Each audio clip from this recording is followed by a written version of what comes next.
Good morning, everybody. Once again, and it's Friday. Welcome to Friday. Hey, I'm wearing my "Failure is Not an Option" shirt from Apollo 13 for a reason. This is the time of year when we're studying gravity and force. We're going to be getting into rocketry a little bit. We'd be building and firing our own rockets. Unfortunately, we can't do that this year, but Apollo 13 ties in with all this gravity and motion, projectile motion, which we're going to talk about today. And something interesting, a little trivia for you. Apollo 13, the movie, if you haven't watched it, watch it this weekend. It's a great movie. In fact, I'm going to watch it with my kids. Tom Hanks is in it. It's about a mission to the moon. They were supposed to land on the moon, and they had some issues, some problems on, on board, and they almost didn't make it back alive. I don't want to give too much of the movie away if you watch it, but that's a line from the movie, "Failure is not an option." We're going to get these men back alive. So it's Houston, we have a problem. That's from the movie, too. But a little trivia for you, when they filmed the movie, they needed to make it look like the astronauts were in space. And we talked about being in space, you're in microgravity, so you're floating around inside the ship. You've probably seen astronauts do that. To make it look realistic for the movie, what they did was they built the set to look like the inside of the ship, but it was built inside a Vomit Comet. Remember the Vomit Comet plane that dives down steep, and everything in it is falling at the acceleration due to gravity, and then they climb back up, and then they dive back down again, and everything's falling within the ship.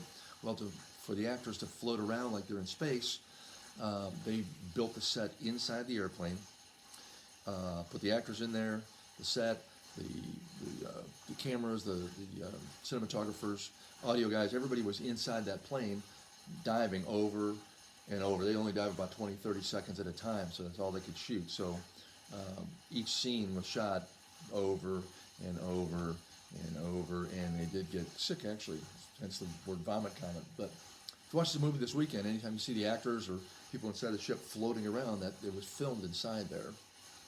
So something that this movie relates to is projectile motion, which we're going to talk about today. Just a brief little video today about projectile motion. I have an apple here. It should remind you of Sir Isaac Newton. We're going to talk about him a little bit. But let's get right to it. Keep your Friday short and sweet so you can get out and enjoy the weekend here. Not too much work today. You just have a review sheet to do today from this section, and we'll review some more on Monday too. All right, here we go. Magic screen. Projectile motion. The curved path of an object through or propelled near the surface of the Earth or other body in space. In your book, they talk about a projectile. Well, we know what a projectile is. The basketball, it's the football, it's the rock that you're throwing, whatever it is. But I want to talk about projectile motion. It's that curved path of the object that you threw. Ever since you're little, you discover that when you throw a ball, it's going to fall back down to Earth, and it takes this curved path. We call that projectile motion. Okay. So let's go on to the next one.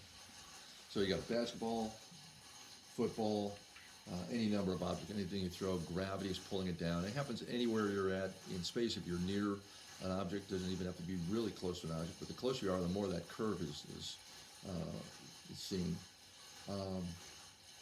Things that are thrown on the moon. When Alan Shepard hit a golf ball on the moon. Yes, he did. He hit a golf ball on the moon. It followed a curved path on the moon as well. The moon follows a curved path around us. That exhibits projectile motion. The Earth curves around the sun. That's a projectile motion. We are in motion around the sun. The moon is in motion around us. And it's affected, that path is affected by gravity. Otherwise, we'd be going in a straight line. Okay, so that's that unbalanced force that's curving that object. So where did this idea come from? Good old Sir Isaac Newton. There he is in his, there we go, right up here, this one. He's in his, the family manor, the Woolsthorpe Manor. He's sitting in his apple orchard. Did not get hit in the head with an apple. That's just the legacy that he did, but he didn't. He was looking at an apple. Apple fell to the ground. At the same moment, the moon was up in the sky. And he thought to himself, how are these two related? He knew about gravity. He was studying the effects of this mysterious force he called gravity, pulling down on things. His idea was that the apple's being pulled down to Earth like this force. Well, so is the moon, but the moon must be curving around our planet. Okay?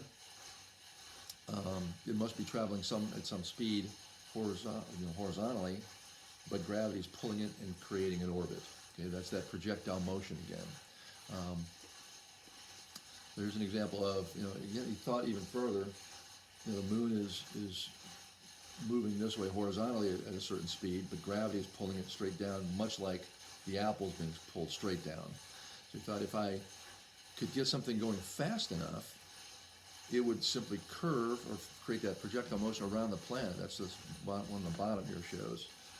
If you fired a cannonball or a bowling ball, if you fire it with a little bit of velocity, it's going to land at A. A little bit more velocity, it's going to land at B. If you have the right amount of velocity, 17,500 miles an hour happens to be the right velocity, it will keep curving around the planet and be falling around our planet. Okay?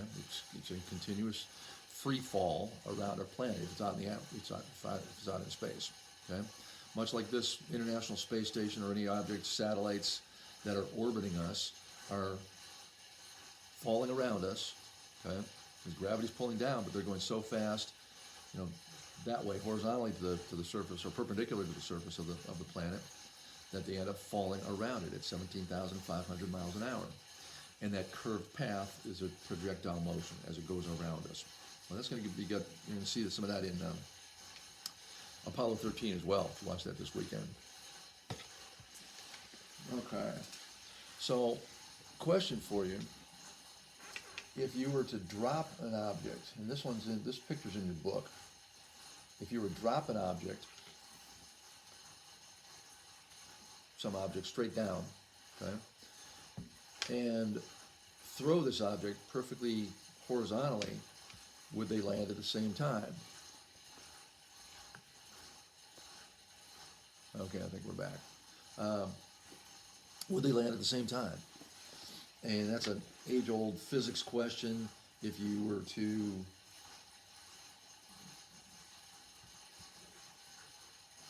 drop a bullet and fire a bullet horizontally at the same moment and from the same height, would they land at the same time? Okay?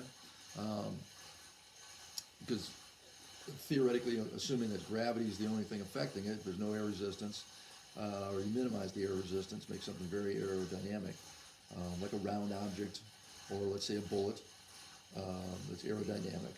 If you were to drop them, and this one is right out of your book. This one's right in the section on projectile motion.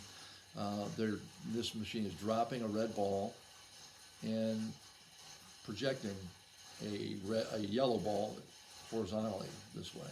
Okay, it's using time-lapse photography to capture two balls in motion on the way down. This one's dropping straight down. This one there's your projectile motion as it curves down. But if you notice, they end up moving at the same rate. They're accelerating at the same rate towards the ground. Well, the question posed in physics classes forever has been, well, what if you have a bullet that you fire and it maybe will land 2 miles down range and a little .22 caliber, and you drop one, not fire it, but just simply drop it? Would they land at the same time? And the Mythbusters, I don't know if you guys know about the Mythbusters, got a hold of this idea and they wanted to prove it. So one of the videos you're going to watch today is the Mythbusters trying to prove that is possible, that an object that is simply dropped and one that is shot downrange at the same moment, will they land at the same time? Will gravity pull both objects and hit the ground at the same time, even though one's here and one is, let's say, is 2 miles downrange? So will they land at the same time? So short little piece today. That's about all I have today. Watch Apollo 13. It's an exciting movie, and like I said, it was filmed inside the Vomit Comet. The space scene is kind of cool. It is a true story. Actually, I met the commander of that mission, Jim Lovell, played by Tom Hanks, when he was doing some speaking engagements when that movie was out. And got a chance to see him and talk to him, shook his hand, got his autograph and all that. But I got to meet him. So that's why I really like watching this movie too. Hope you guys have a good weekend, and that's it. 2 more weeks to go.